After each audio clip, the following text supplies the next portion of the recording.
নমস্কাৰ স্বাগতম জনাইছো মোৰ ইউটিউব চেনেললৈ আজিৰ ভিডিঅ'ৰ বিষয়বস্তু দ্বিতীয় শ্ৰেণীৰ অসমীয়া বিষয়ৰ অৰ্থাৎ জংকাৰ পাঠ্যপুথিখনৰ অধ্যায় নং 9 যাতায়াত আৰু যোগাযোগ অধ্যায়ৰ অন্তৰ্গত পাঠ 1 যান-বাহন এই যান-বাহন পাঠটিৰ আটাইবোৰ প্ৰশ্ন উত্তৰ আলোচনা কৰাৰ লগতে ইয়াত যিমানখিনি পঢ়ি দিবলগীয়া আছে আটাইবোৰ পঢ়ি দিয়া হ'ব যদি এই ভিডিওটো চাই ভাল লাগে তেন্তে লাইক কমেন্ট শেয়াৰ কৰিব আৰু যদি মোৰ চেনেলটোলৈ নতুনকৈ আহিছে তেতিয়াহলে সাবস্ক্ৰাইব কৰিবলৈ নাপাহৰিব আৰু দ্বিতীয় শ্ৰেণীৰ আটাইবোৰ আপডেট পাই থাকিবৰ কাৰণে মোৰ চেনেলৰ নটিফিকেশন বেল আইকনটো ক্লিক কৰিবলৈ নাপাহৰিব এতিয়া আহকচোন পলম নকৰি ভিডিওটো আৰম্ভ কৰো এতিয়া আমাক দিছে অধ্যায় 9 যাতায়াত আৰু যোগাযোগ পাঠ 1 যান-বাহন এই পাঠটিত আমি কি পাম যে যাতায়াত আৰু যোগাযোগ ব্যৱস্থাৰ বিষয়ে আমি পঢ়িবলৈ পাম আৰু আমাৰ যাতায়াত ব্যৱস্থা হিচাপে প্ৰথমতে দিয়া আছে যান-বাহন পঢ়ু আহা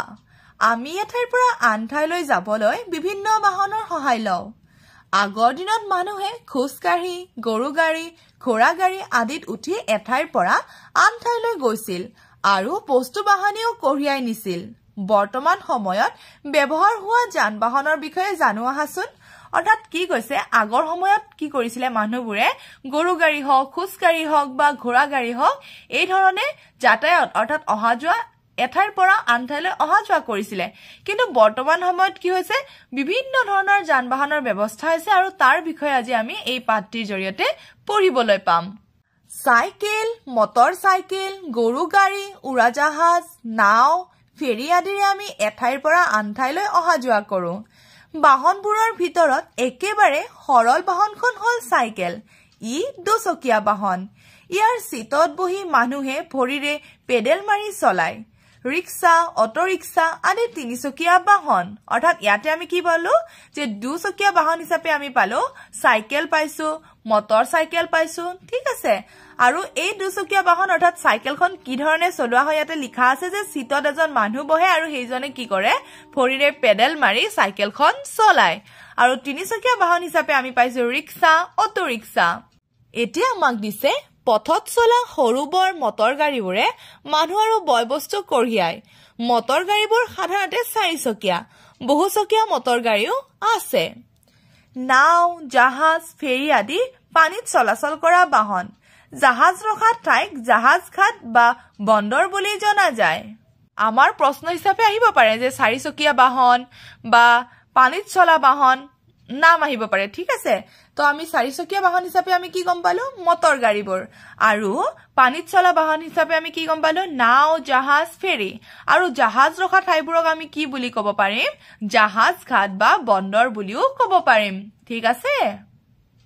বৰ্তমান অতি কম সময়ত এঠাইৰ পৰা আন ঠাইলৈ অহা যোৱা কৰিব পৰা এবিধ যান হল উৰাজাহাজ এই বাহনখনে বায়ু পথেৰে অহা যোৱা কৰে অৰ্থাৎ কি কৈছে বৰ্তমান সময়ত কম সময়ৰ ভিতৰত অহা যোৱা কৰিব পৰা এখন বাহন আছে সেইখনৰ নাম কি উৰাজাহাজ আৰু এই বাহনখনে ক'ত চলাচল কৰে বা ক'ত অহা যোৱা কৰে বায়ু পথেৰে ঠিক আছে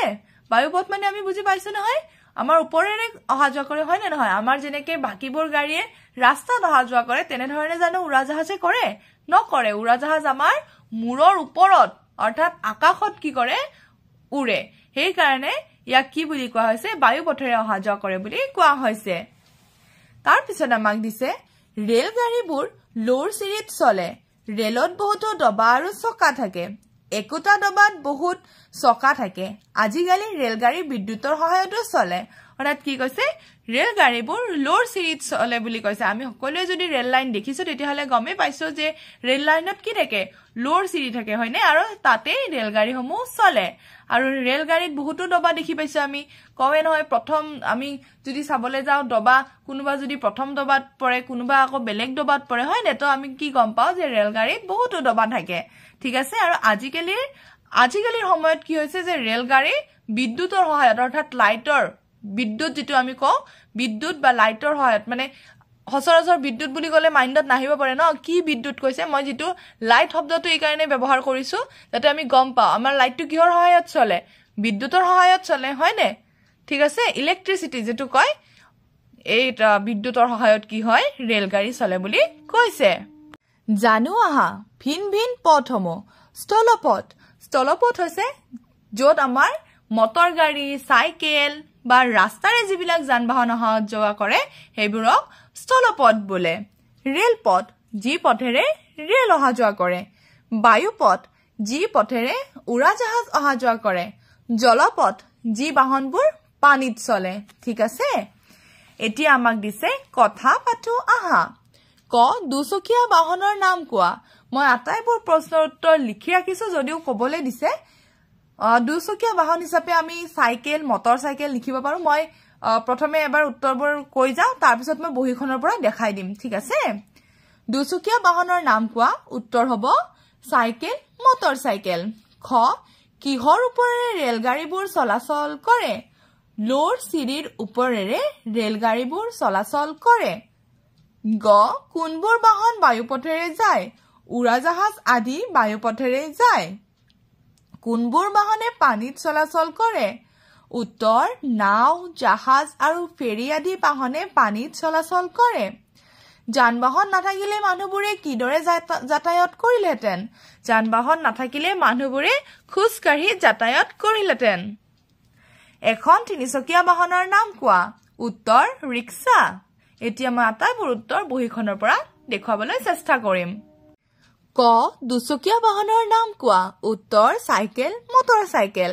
খ কিহৰ ওপৰেৰে ৰেলগাড়ীবোৰ চলাচল কৰে উত্তৰ লোৰ চিৰিৰ ওপৰেৰে ৰেলগাড়ীবোৰ চলাচল কৰে গ কোনবোৰ বাহন বায়ুপথেৰে যায় উত্তৰ উৰাজাহাজ আদি বায়ুপথেৰে যায় খ কোনবোৰ বাহনে পানীত চলাচল কৰে উত্তৰ নাও জাহাজ আৰু ফেৰী আদি বাহনে পানীত চলাচল কৰে ঙ যান বাহন নাথাকিলে মানুহবোৰে কিদৰে যাতায়াত কৰিলেহেঁতেন যান বাহন নাথাকিলে মানুহবোৰে খোজকাঢ়ি গৰু গাড়ী আদিৰে যাতায়াত কৰিলেহেঁতেন এখন তিনিচকীয়া বাহনৰ নাম লিখা উত্তৰ ৰিক্সা উত্তৰ লিখো আহা ক সাইকেল কেনেদৰে চলাই লিখা উত্তৰ সাইকেলৰ সিটত বহি মানুহে ভৰিৰে পেডেল মাৰি চলায় খ পানীত চলা যান বাহন দুখনৰ নাম লিখা উত্তৰ নাও জাহাজ গ তুমি উঠি ভাল পোৱা কেইবিধমান বাহনৰ নাম লিখা উত্তৰ বাছ মটৰ গাড়ী উৰাজাহাজ তলতীয়া বাহনবোৰৰ কোনবোৰত তুমি উঠি পাইছা চিন দিয়া অৰ্থাৎ এই ৰাইট চিনটো দিব দিছে যোনে য'ত উঠি পাইছা ৰাইট চিনটো দিলেই হ'ল তাৰ পিছত দিছে তুমি বিদ্যালয়লৈ কাৰ হৈতে আৰু কিদৰে অহা যোৱা কৰা তুমি কাৰ হৈতে বিদ্যালয়লৈ অহা হেতু লিখিলে হ'ল আৰু কিহেৰে গাড়ীৰে আহিলে গাড়ীৰে লিখিবা অৰ্থাৎ মটৰ গাড়ীৰে আহিলে মটৰ গাড়ী বাইক বা স্কুটিৰে আহিলে মটৰ সাইকেল হে ধৰণে লিখিলে হ'ল ঠিক আছে তাৰ পিছত দিছে মটৰ গাড়ী নাথাকিলে আমাৰ কি অসুবিধা হ'লহেঁতেন এটো মই লিখি ৰাখিছো নম্বৰ 1 সময়মতে কোনো বিশেষ কামত উপস্থিত হ'ব পৰা নগলহেঁতেন যদি মটৰ গাড়ী নাথাকিলেহেঁতেন তেন্তে আমি এই উচিত সময়মতে তাত উপস্থিত হ'ব নোৱাৰিলোহেঁতেন নম্বৰ 2 এঠাইৰ পৰা আন ঠাইলৈ কম সময়ৰ ভিতৰত অহা যোৱা সম্ভৱ নহলহেঁতেন আৰু কম সময়ৰ ভিতৰত যদি খোজকাঢ়ি যাওঁতে আমাৰ 50 মিনিট লাগিছে সেইখিনি কাম আমি গাড়ীত যাওঁতে আমাৰ কিমান সময় লাগিব 20 মিনিটো লাগি যাব পাৰে ঠিক আছে তো আমাৰ কোনটো সহজ হ'ল 20 মিনিটটো সহজ হ'ল তো কম সময় কোনটো হ'ল 20 মিনিটৰ হেহে ইয়াতে আমি এই দুটা সুবিধা লিখিছো মটৰ গাড়ীৰ অৰ্থাৎ এই মটৰ গাড়ী নথকা হলে আমাৰ এই দুটা অসুবিধাৰ আমি সন্মুখীন হ'ব লগা হ'লহেঁতেন হ'ব এতিয়া দিছে শুনো আহা ৰেণুকাহঁতৰ ভ্ৰমণ ৰেণুকাহঁতে 3 দিনৰ বাবে গুৱাহাটী ভ্ৰমণলৈ ওলাল দেউতাকে দিন অনুসৰি কি চাব আৰু কিহেৰে অহা যোৱা কৰিব তাৰ সূচী তৈয়াৰ কৰিলে সোমবাৰে চাব চিৰিয়াখানা আৰু তাৰকাগৃহ কিহেৰে অটৰে মঙ্গলবাৰে চাব যাদুঘৰ আৰু বিজ্ঞান যাদুঘৰ কিহেৰে চাব